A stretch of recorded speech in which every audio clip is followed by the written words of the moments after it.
can't hold me back, plain Jane. Fuck 'em, I want the fame, I want the name that rings the bells.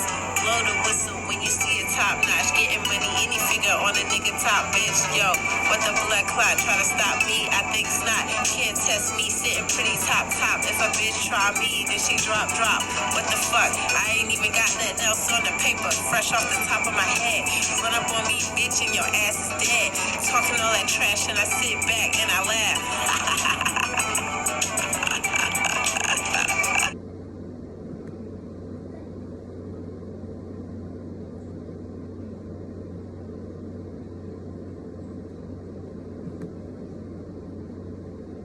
Hey, how's everyone doing tonight?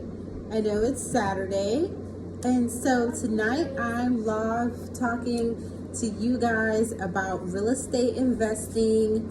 Hold on. So right now I'm doing a live. Yeah, it's Saturday night. I'm home with my family, so I am going to talk to you guys about a loss that I took early on in real estate investing, and believe it or not, this ended up being a major win for me. I didn't realize it at the time, but I'm going to share with you all how I realized taking a loss, a short-term loss, can actually be a major gain. You just have to sit back and take control of the situation, remain calm, stay in control of what you can control, and don't let the rest stress you out. And so I lost this property to a natural disaster. The property caught fire, believe it or not, like 50 some feet away from the fire station. And so this is a rural town in southern South Carolina. The actual fire department workers were volunteers, and this fire happened like really early in the morning, around 5 a.m. or I think it was 4 a.m. And you know, who's really up that late, right? So I learned a lot from this, though. I learned so much. So one of the things that I learned when you're investing in real estate, you really need to learn to research the best ways to protect your property. Every development or zone or area or region in America or even international, there are different natural disasters that may occur that are more likely, like maybe hurricanes on one side of the country, and then maybe tornadoes or earthquakes are known on another side of the country. Natural fires may be known. And so it's important that when you're getting ready to invest in real estate, that you do your market research your area, so that you know and that you're prepared the best way to protect your investment. So that was one of the lessons that I learned. It so happened to be that after this natural fire occurred, I actually took a 100% loss.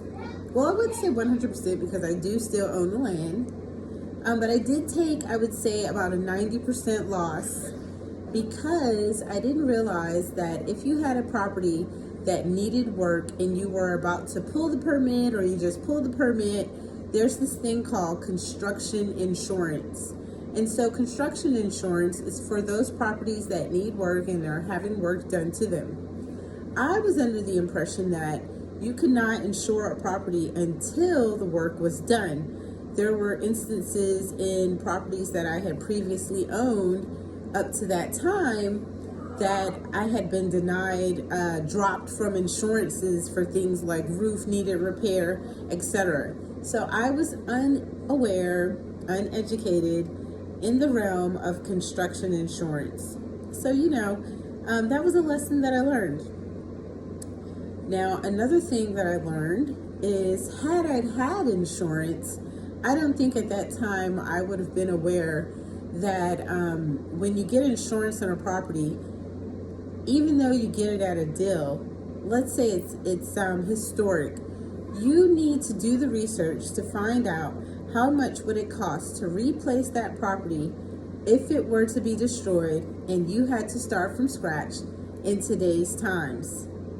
And so, like I said, even if I had insurance, around that time I had insurance on other properties, and I was not insuring my properties using that formula of knowing how much it costs to rebuild. And so that was another lesson learned. Now, I also researched, like I told you, ironically, the fire happened at the building, and it was actually 50 feet from the fire department. So now I know to research public works. Like I told you, I later found out that that fire department only operated off of volunteer workers. This is a rural town. The nearest fire department from a major city was at least 15 to 20 minutes away. So I learned that I definitely needed to research the market and the current area prior to making a purchase. Let's see. Another lesson that I learned, and this was a big lesson, when you are buying historic properties especially, usually the lot sizes are different from the allotment sizes in today's time. What I mean by that is, let's say a lot is roughly 1,000 square feet, and there was a miniature historic building that doesn't look like any of the buildings that are being built today in modern terms. That building is historic. It's probably grandfathered in. And when it comes to demoing a property, demoing meaning demolish the property after a natural disaster. Sometimes people do this when they first buy a property and there's nothing wrong with it. They just demo it and they want to start from scratch. But when you're doing a demo because of some natural disaster or any type of disaster, and the lot size, like please find out about the lot size. I took a loss here because I didn't realize that the lot size actually is not rebuildable in modern terms. Now I know what I should have done was do not demolish the property down to the foundation, like keep the foundation. And then there was a year from the time that it was demolished up to the foundation, keeping the foundation. There was a year that the property would have been able to be rebuilt and grandfathered in. But now, the property had been demolished beyond the foundation, like the foundation was moved to the whole slab. And then B, I did not rebuild within a year. Now, like I said, I do still own the property, and thankfully, the situation is turning around. Now, the property value has increased so much in South Carolina, and especially the area where I have the vacant lot of land, that it actually now has a land value that is more than what I paid for the property when it had the structure on it. So, this situation turned out to be positive.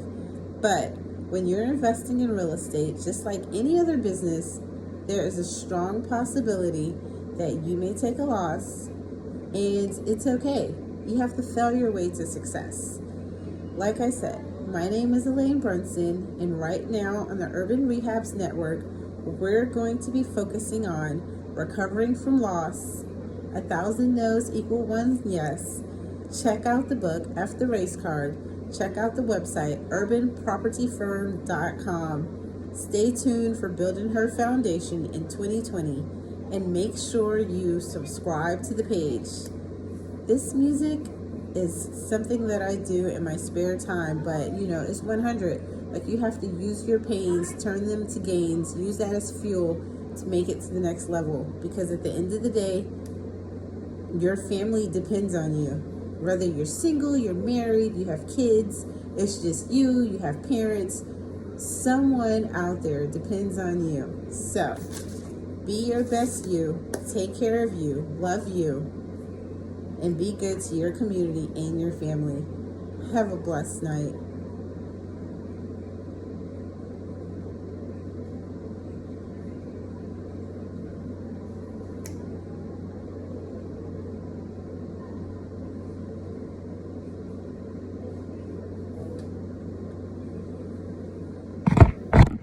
I use the pain, turn it to game. These bitches is so lame, trying to make me go insane. Thought they hold me back, plain Jane.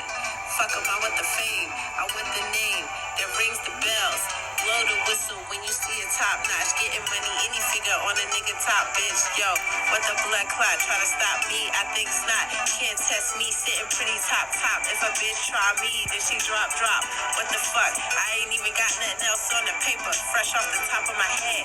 Run up on me, bitch, and your ass is dead. Talking all that trash, and I sit back and I laugh.